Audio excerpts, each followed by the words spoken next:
오늘 말씀은 로마서 8장 26절부터 39절, 제목은 돕고 기도하시는 성령입니다. 신앙생활을 하다 보면 어느 정도 성숙해졌다는 생각이 들 때가 있습니다. 교회가 좀 흔들리기도 하고 지체들과의 관계에 조금 문제가 생기더라도 쉽게 이겨내곤 할 때 말입니다.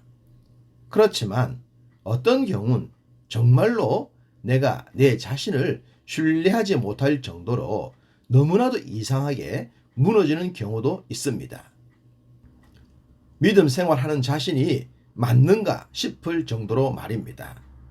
바울 선생님께서 그런즉 선줄로 생각하는 자는 넘어질까 조심하라 라는 말씀이 진리로 와닿는 순간입니다.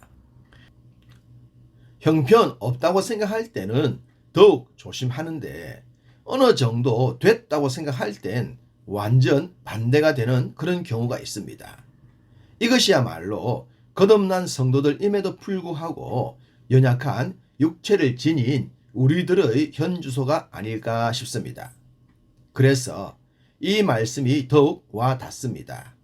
26절, 이와 같이 성령도 우리의 연약함을 도우시나니 우리는 마땅히 기도할 바를 알지 못하나 오직 성령이 말할 수 없는 탄식으로 우리를 위하여 친히 간구하시느니라.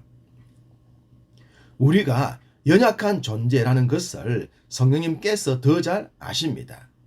그래서 우리가 구하지 않을 때에도 우리를 위하여 기도하여 주신다고 하십니다. 할렐루야! 우리가 마땅히 기도할 바를 알지 못할 때란 기도하는 것조차도 힘에 겨울 때라고 해도 되지 않겠습니까? 번아웃이 된다는 말, 에너지가 다 소진되고 탈진되어 더 이상 견딜 수 없을 것 같은 상황, 바로 그러한 상황을 맞을 때가 있습니다. 그래서 누군가에게 기도를 요청할 여력도 없을 때, 그럴 때도 성령님께서는 우리를 위해 기도해 주시고 도와주십니다. 앞선 말씀에서 강력한 성령님의 인도하심을 받아야 한다고 했는데요. 그래야 할 이유가 이 말씀에서도 보이지 않습니까? 성령님께서 이렇게 우리를 위해 신경을 쓰고 계신데 어떻게 우리가 성령님을 잊을 수가 있겠습니까? 더욱 의지해야 하는 것이겠죠. 성경 말씀 중엔 많은 성도들이 좋아하는 구절이 있고 또한 아주 유명한 구절도 있습니다.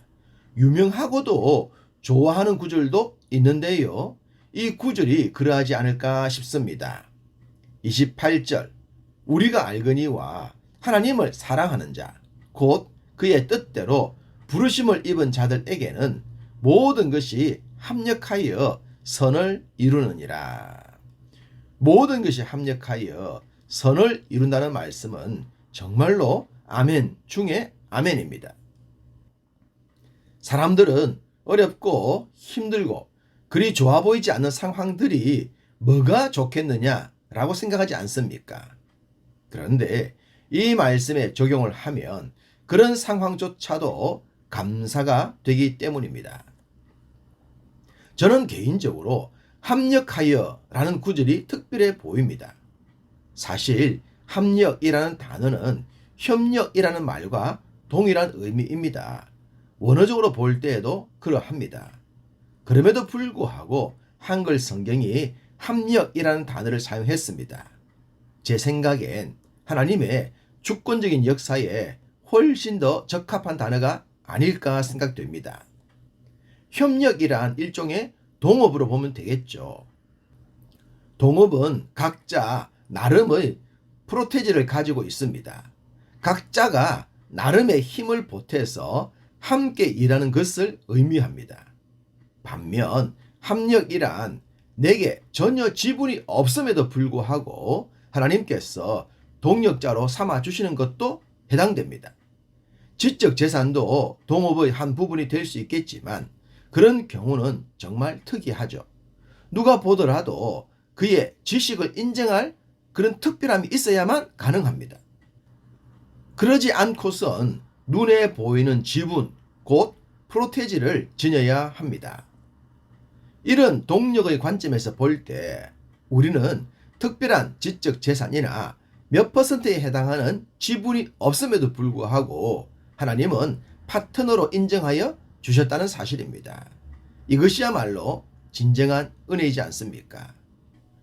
때로 번아웃이 되어서 거의 0%에 가까운 상태가 되어도 하나님은 우리와 합력하셔서 선을 이루실 줄 믿습니다.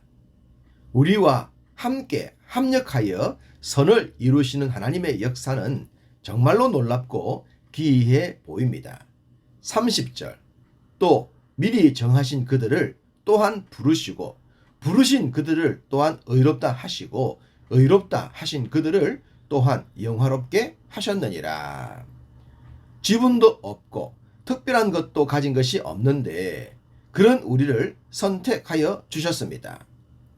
프로 운동 선수들을 보면 구단이 선수를 선택했음에도 불구하고 실력이 좋지 못하면 쓰지 않거나 방출해 버리죠. 우리 하나님은 그런 분이 아니십니다. 우리가 0%라도 합력하여 선을 이루시기 때문입니다. 아멘입니까? 또한 선택한 우리들을 불러주셨습니다. 쓰임을 받도록 하셨다는 말씀입니다.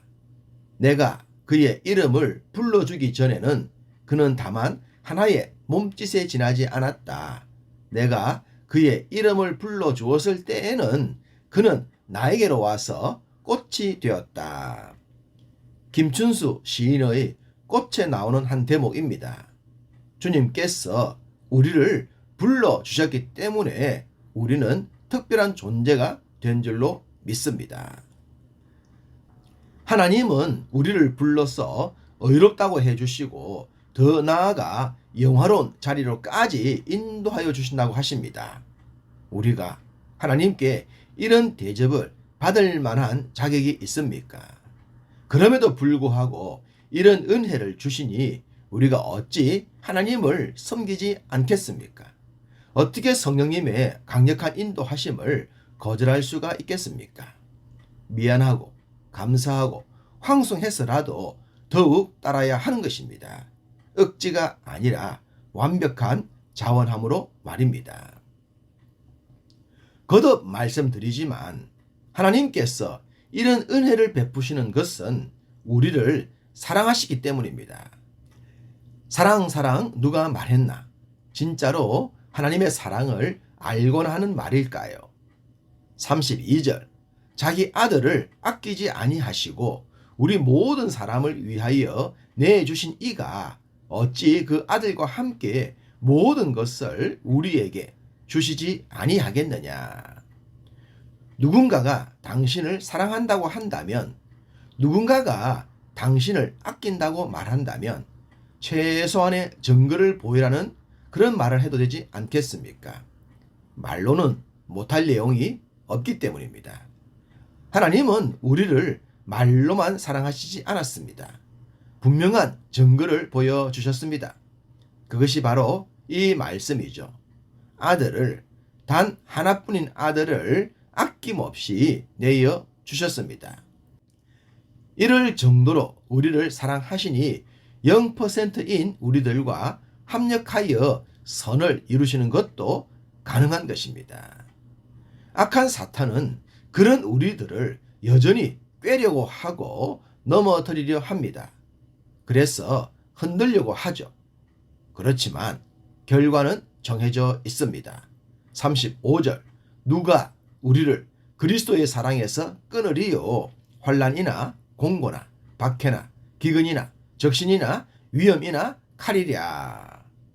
불가능에 도전하는 사탄의 노력이 눈물겹습니다. 이 모든 일에 우리를 사랑하시는 이로 말미암아 우리가 넉넉히 이기느니라. 이미 승리한 우리들입니다. 그 확신을 가지고 오늘도 넉넉한 승리의 삶 사시기를 간절히 소망합니다.